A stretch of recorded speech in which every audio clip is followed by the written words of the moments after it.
दोस्तों नमस्कार, स्वागत है एक बार फिर से देश और दुनिया की तमाम बड़ी खबरों में। यदि आपने अभी तक चैनल को सब्सक्राइब नहीं किया है तो कृपया चैनल को लाल बटन दबाकर सब्सक्राइब करें और घंटी बटन भी दबा दें। ये पहली बड़ी खबर है, कांग्रेस पार्टी का खेल खराब करने में लगे ओवैसी, कांग्रेस पर बोला जबरदस्त हमला। बोले आरएसएस की मां है कांग्रेस पार्टी। दरअसल तेलंगाना विधानसभा चुनाव को लेकर एआईएमआईएम के अध्यक्ष असदुद्दीन ओवैसी ने बड़ा ऐलान कर दिया है। ओवैसी ने कहा कि उनकी पार्टी तेलंगाना में 9 सीटों पर चुनाव लड़ेगी, यानी कि ओवैसी कांग्रेस पार्टी का खेल खराब करने में लगे हैं। असदुद्दीन ओवैसी ने कांग्रेस पार्टी और बीजेपी पर भी जमकर हमला बोला। उन्होंने कहा कि कांग्रेस पार्टी आरएसएस की मां है। उन्होंने प्रधानमंत्री मोदी से अपील की और कहा कि प्रधानमंत्री मोदी को राहुल गांधी को भी राम मंदिर लेकर जाना चाहिए।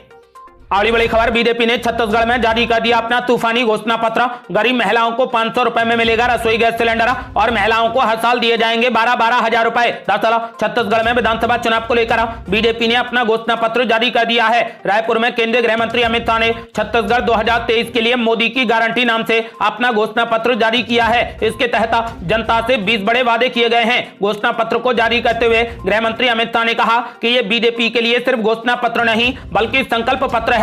जो 20 बड़े वादे किए गए हैं उसके तहत कृषि उन्नति योजना में 3100 रुपए प्रति क्विंटल धान की खरीदारी की जाएगी। हर पंचायत के नकदी काउंटर पर एक मुफ्त पूरा भुगतान किया जाएगा। महतारी बंधन योजना के तहत विवाहित महिलाओं को 12,000 रुपए सालाना दिए जाएंगे। 1 लाख रिक्त सरकारी पदों पर भर्तियां होंगी। प्रधानमंत्री आवास योजना के तहत कैबिनेट की पहली बैठक में 18 लाख लोगों को प्रधानमंत्री आवास योजना के तहत राशि दी जाएगी। तेंदुपत्ता संगठन योजना के तहत 550 रुपए प्रति बोरा और 4500 रुपए तक बोनस दिया जाएगा। दीनदयाल उपाध्याय कृषि योजना के तहत भूमिहीन खेतिहर मजदूर को हर साल 10-10 हजार रुपए की सहायता दी जाएगी। आयुष्मान भारत स्वस्थ छत्तीसगढ़ के तहत राज्य के लोगों को 10 लाख रुपए तक का मुफ्त इलाज दिया जाएगा। यूपीएससी की तर्ज पर परीक्षाएं होंगी और छत्तीसगढ़ पीएससी घोटाले की जांच कराई जाएगी। छत्तीसगढ़ उद्यम क्रांति योजना के तहत युवाओं को 50% सब्सिडी के साथ ब्याज मुक्त लोन दिया जाएगा। इसके अलावा गरीब परिवार की महिलाओं को 500 रुपए में रसोई गैस सिलेंडर उपलब्ध कराया जाएगा। आपको बता दें कि फिलहाल बीजेपी ने छत्तीसगढ़ में अपना तूफानी घोषणा पत्र जारी कर दिया है।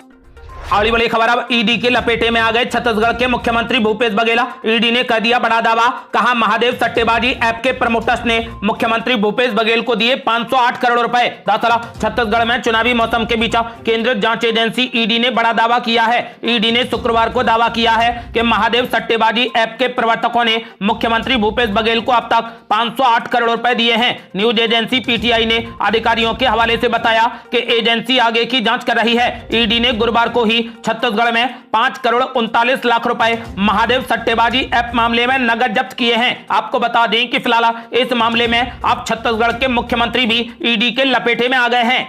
अगली बड़ी खबर, मुख्यमंत्री भूपेश बघेल और उप मुख्यमंत्री टीएस सिंहदेव ने बीजेपी पर बोला जबरदस्त हमला। कहा छत्तीसगढ़ में चुनाव हारता देखकर बीजेपी ईडी के जरिए बक्सों में भर भर कर ला रही रुपया। दरअसल छत्तीसगढ़ के मुख्यमंत्री भूपेश बघेल को लेकर ईडी के दावों पर डिप्टी सीएम टीएस सिंहदेव ने एबीपी न्यूज से कहा कि बीजेपी सिर्फ आरोप लगाकर चुनाव को प्रभावित करना चाहती है, तो वहीं मुख्यमंत्री भूपेश बघेल लगातार केंद्रीय जांच एजेंसियों को निशाने पर ले रहे हैं। उन्होंने कहा कि चुनाव आयोग से मेरा अनुरोध है कि जितने भी स्पेशल प्लेन छत्तीसगढ़ में उतर रहे हैं सबकी जांच की जाए। आखिर बक्सों में भरकर क्या आ रहा है। उन्होंने कहा कि छापों के नाम पर आ रही ईडी और सीआरपीएफ के वाहनों की भी जांच की जाए। उन्होंने कहा कि प्रदेश के लोगों को यह आशंका है कि चुनाव हारता देखकर बीजेपी बक्सों में भर भर कर यहां रुपया ला रही है। आपको बता दें कि ईडी ने आरोप लगाया है कि महादेव ऐप के प्रमोटर भूपेश बघेल को रुपया दे रहे हैं। उन्होंने कहा कि अब तक भूपेश बघेल को लगभग 508 करोड़ रुपए का भुगतान किया जा चुका है। इसी को लेकर छत्तीसगढ़ की राजनीति में भूचाल सा आ गया है। अगली बड़ी खबर, ईडी के दावों पर जयराम रमेश ने बीजेपी पर बोला जबरदस्त हमला। बोले प्रधानमंत्री मोदी पहुंचा रहे कांग्रेस नेताओं की छवि को नुकसान, ये सिर्फ चुनावी ड्रामा है। दरअसल देश के 5 राज्यों में होने वाले चुनावों से पहले छत्तीसगढ़ और राजस्थान में कांग्रेस नेताओं पर ईडी की ताबड़तोड़ छापेमारी हो रही है। कांग्रेस नेताओं पर हो रही ईडी की ताबड़तोड़ छापेमारी को लेकर पार्टी महासचिव जयराम रमेश ने प्रधानमंत्री मोदी पर निशाना साधा। उन्होंने प्रधानमंत्री नरेंद्र मोदी पर पार्टी नेताओं की प्रतिष्ठा को नुकसान पहुंचाने के लिए इस रास्ते को अपनाने करने का आरोप लगाया है। प्रवर्तन निदेशालय ने शुक्रवार को दावा किया है कि उसने पैसे का लेन देन करने वाले एक शख्स का बयान दर्ज किया है। उसने आरोप लगाया है कि महादेव सट्टेबाजी ऐप के प्रवर्तक छत्तीसगढ़ के मुख्यमंत्री भूपेश बघेल को अब तक 508 करोड़ रुपए का भुगतान कर चुके हैं। ईडी ने कहा कि यह जांच का विषय है। इस मामले पर कांग्रेस पार्टी के वरिष्ठ नेता जयराम रमेश ने कहा कि छत्तीसगढ़ और राजस्थान में निश्चित हार की संभावनाओं को देखते हुए प्रधानमंत्री मोदी ने कांग्रेस नेताओं की प्रतिष्ठा को नुकसान पहुंचाने के लिए अपना आखिरी और एकमात्र बचा हुआ हथियार ईडी मोदी शस्त्र चला दिया है। आपको बता दें कि उन्होंने कहा कि छत्तीसगढ़ और राजस्थान की जनता कांग्रेस पार्टी का कवच है। प्रधानमंत्री मोदी की धमकियां वोटरों के संकल्प को और मजबूत करेंगी। उन्होंने कहा कि मतदाता जानते हैं कि ये केवल और केवल चुनावी नाटक है जो बीजेपी की हताशा को दर्शाता है।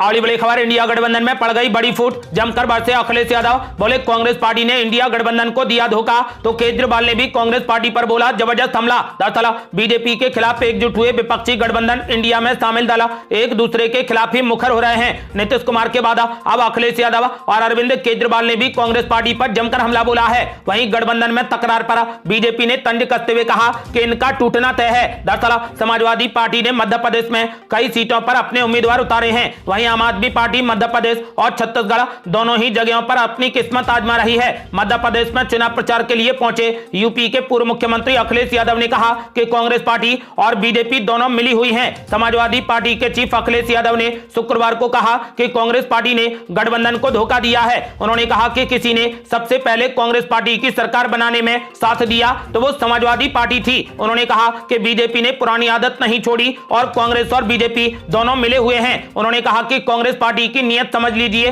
कि गठबंधन को धोखा देने का काम कांग्रेस पार्टी ने किया है। अखिलेश यादव ने कहा कि जब लोकसभा चुनाव आएगा तो उसकी बात होगी। जो भी बीजेपी को हराना चाहता है वो पीडीए है और एनडीए को हराने का काम पीडीए करेगा। तो वहीं छत्तीसगढ़ के अकलतारा में अरविंद केजरीवाल ने रोड शो के दौरान बीजेपी और कांग्रेस दोनों को निशाने पर ले लिया। आम आदमी पार्टी के राष्ट्रीय संयोजक केजरीवाल ने कहा कि मुझे पूरा विश्वास है कि कभी ना कभी छत्तीसगढ़ में भी आम आदमी पार्टी की सरकार बनेगी। उन्होंने कहा कि 75 सालों में देश को कांग्रेस और बीजेपी ने जमकर लूटा है, लेकिन हमारी सरकार देश के बारे में सोचती है। केजरीवाल ने कहा कि देश के विकास का काम हमारी सरकार करती है। उन्होंने कहा कि दिल्ली में हमें 8 से 9 साल हो गए हैं, लेकिन हमें ना तो बीजेपी हरा पाई है और ना ही कांग्रेस पार्टी हरा पाई है। अगली बड़ी खबर, कांग्रेस पार्टी पर जमकर बरसे गृह मंत्री अमित शाह। बोले गरीब आदिवासियों का धर्म परिवर्तन करवा रही कांग्रेस पार्टी, कांग्रेस की उल्टी गिनती हो गई शुरू। दरअसल छत्तीसगढ़ विधानसभा चुनाव के मद्देनजर प्रचार अपने चरम पर पहुंच चुका है। इस बीच केंद्रीय गृह मंत्री अमित शाह ने शुक्रवार को पंडरिया विधानसभा क्षेत्र में एक चुनावी रैली को संबोधित करते हुए कांग्रेस पार्टी पर जमकर हमला बोला। गृह मंत्री अमित शाह ने आरोप लगाया है कि गरीब आदिवासियों के धर्मांतरण के लिए कांग्रेस सरकार सरकारी मशीनरी का इस्तेमाल कर रही है। समाचार एजेंसी पीटीआई के मुताबिक गृह मंत्री अमित शाह ने कांग्रेस पार्टी पर आरोप लगाया कि छत्तीसगढ़ में कांग्रेस सरकार के कारण धर्मांतरण बढ़ रहा है। उन्होंने यह भी कहा कि संविधान हर नागरिक को अपनी पसंद की आस्था का पालन करने की आजादी देता है, लेकिन गरीब आदिवासियों को धर्मांतरित करना राज्य हित में नहीं है। इस वजह से छत्तीसगढ़ में घर घर गांव गांव में संघर्ष हुआ है और कानून व्यवस्था की स्थिति पूरे तरीके से खराब हो गई है। उन्होंने यह भी कहा कि हमारी सरकार किसी के धार्मिक मामले में हस्तक्षेप नहीं करेगी, लेकिन यदि कोई सरकार धर्मांतरण को बढ़ावा देती है तो उसको रोकने के लिए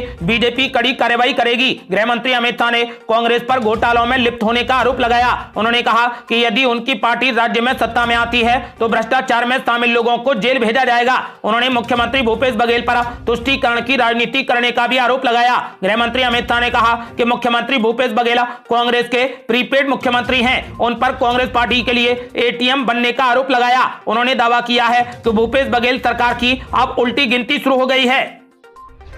अगली बड़ी खबर, मल्लिकार्जुन खड़गे ने पीएम मोदी को बताया झूठों का सरदार। बोले कांग्रेस पार्टी ने बड़े बड़े कारखाने खोले, लेकिन प्रधानमंत्री मोदी ने झूठ बोलने और गाली देने का कारखाना खोला हुआ है। दरअसल छत्तीसगढ़ विधानसभा की 20 सीटों पर 7 नवंबर को चुनाव होने जा रहे हैं। पहले चरण के चुनाव की तारीख नजदीक आते ही सत्तारूढ़ कांग्रेस के दिग्गज नेताओं ने आप प्रचार में अपनी ताकत झोंक दी है। इसी बीच कांग्रेस के राष्ट्रीय अध्यक्ष मल्लिकार्जुन खड़गे छत्तीसगढ़ पहुंचे। शुक्रवार को चुनावी रैली को संबोधित करते हुए प्रधानमंत्री नरेंद्र मोदी और बीजेपी पर मल्लिकार्जुन खड़गे ने जमकर हमला बोला। कांग्रेस के राष्ट्रीय अध्यक्ष मल्लिकार्जुन खड़गे ने कहा कि पूर्व प्रधानमंत्री अटल बिहारी वाजपेयी हमेशा स्वर्गीय इंदिरा गांधी और पंडित जवाहरलाल नेहरू सभी की प्रशंसा करते थे, लेकिन मोदी और बीजेपी सुबह उठने के बाद कांग्रेस और उनके पूर्व नेताओं को गाली देने का काम करते हैं। उन्होंने केंद्र सरकार पर प्रहार करते हुए कहा कि कांग्रेस पार्टी ने देश में बड़े बड़े कारखाने खोले हैं, लेकिन प्रधानमंत्री नरेंद्र मोदी की सरकार ने झूठ बोलने और गाली देने का कारखाना खोला हुआ है। प्रधानमंत्री मोदी पर हमला करते हुए मल्लिकार्जुन खड़गे ने कहा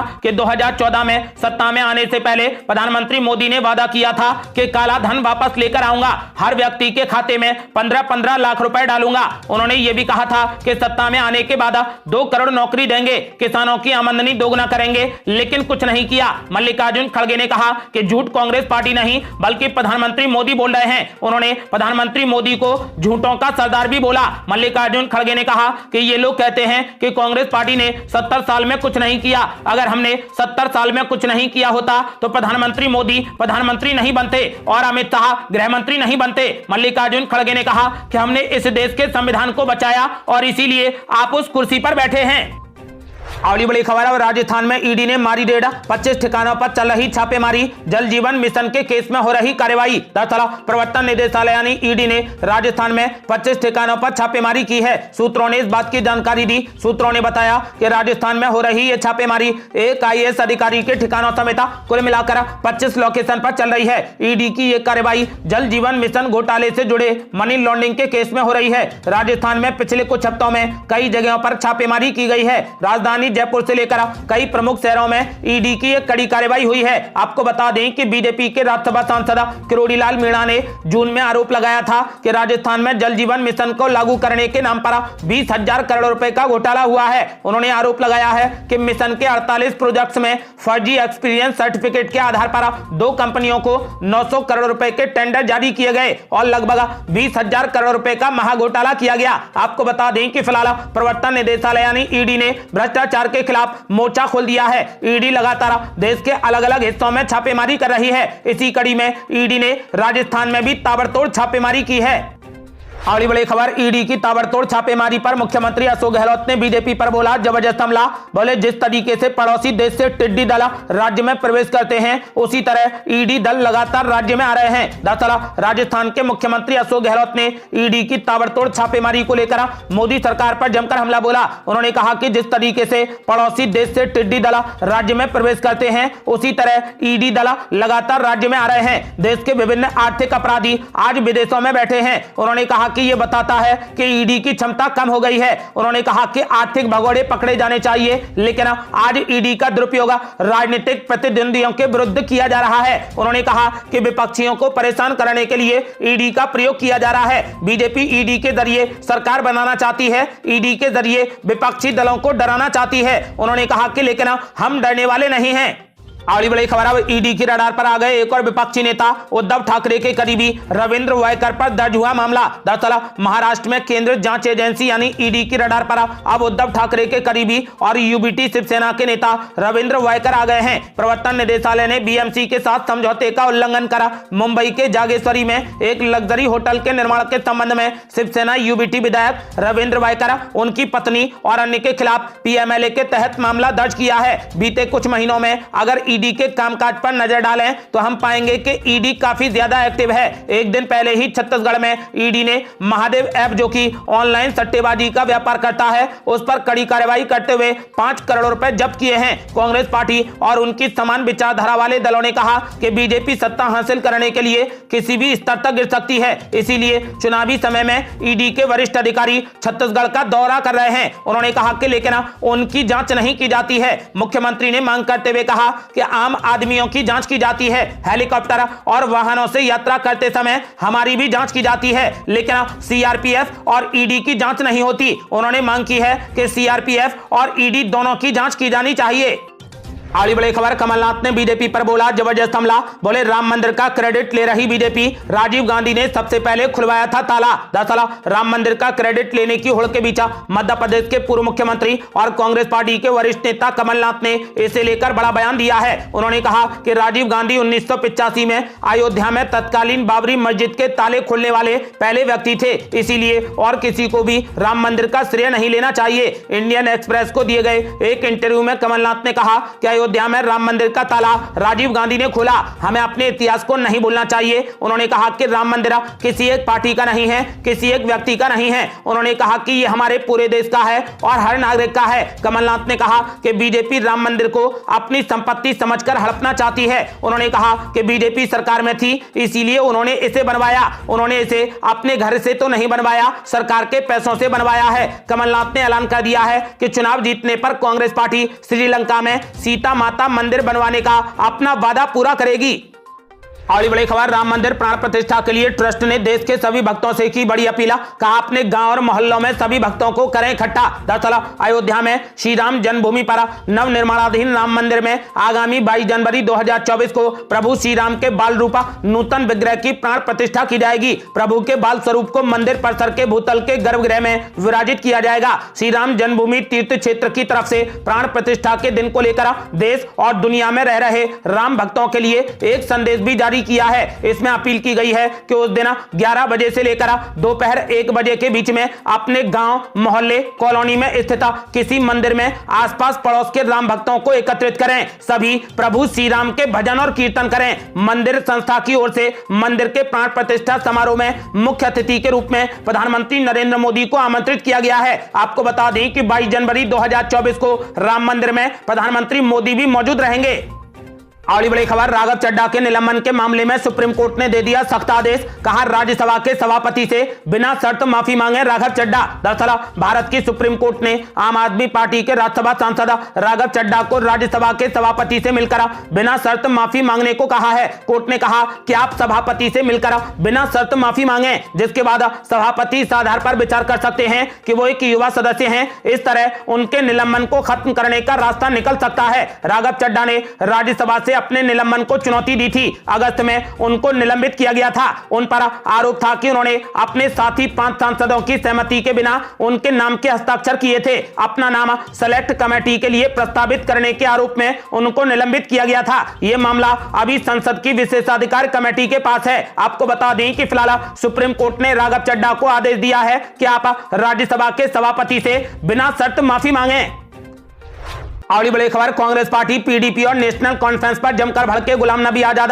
बोले चोर चोर मौसेरे भाई और इल्जाम हम पर लगाते हैं। दरअसल डेमोक्रेटिक प्रोग्रेसिव आजाद पार्टी के अध्यक्ष गुलाम नबी आजाद ने शुक्रवार को जम्मू कश्मीर में नेशनल कॉन्फ्रेंस और पीडीपी से हाथ मिलाने को लेकर कांग्रेस पार्टी पर जमकर हमला बोला। एक सार्वजनिक बैठक को संबोधित करते हुए गुलाम नबी आजाद ने अनुच्छेद 370 को निरस्त करने पर नेशनल कॉन्फ्रेंस और पीडीपी पर जमकर हमला बोला। जम्मू कश्मीर के पूर्व मुख्यमंत्री गुलाम नबी आजाद ने कहा कि कांग्रेस पार्टी ने उनके प्रयासों के कारण जम्मू कश्मीर में सीटें जीती थीं। उन्होंने कहा कि अब एनसी, कांग्रेस और पीडीपी एक साथ आ गई हैं और वे आरोप लगाते हैं कि हम केवल वोटों का बंटवारा करते हैं। उन्होंने कहा कि एनसी, कांग्रेस, पीडीपी बीजेपी की जीत सुनिश्चित करने के लिए एकजुट हो गए हैं। उन्होंने वंशवादी राजनीति को लेकर नेशनल कॉन्फ्रेंस की जमकर आलोचना की। कांग्रेस पार्टी पर निशाना साधते हुए गुलाम नबी आजाद ने कहा कि दिल्ली में कांग्रेस पार्टी को मैं ही जिताकर देता था, जम्मू कश्मीर में कांग्रेस पार्टी को हमने बनाया। उनको लगता है कि अब चला गया है तो अब जम्मू कश्मीर में कांग्रेस का नामो निशान खत्म हो जाएगा,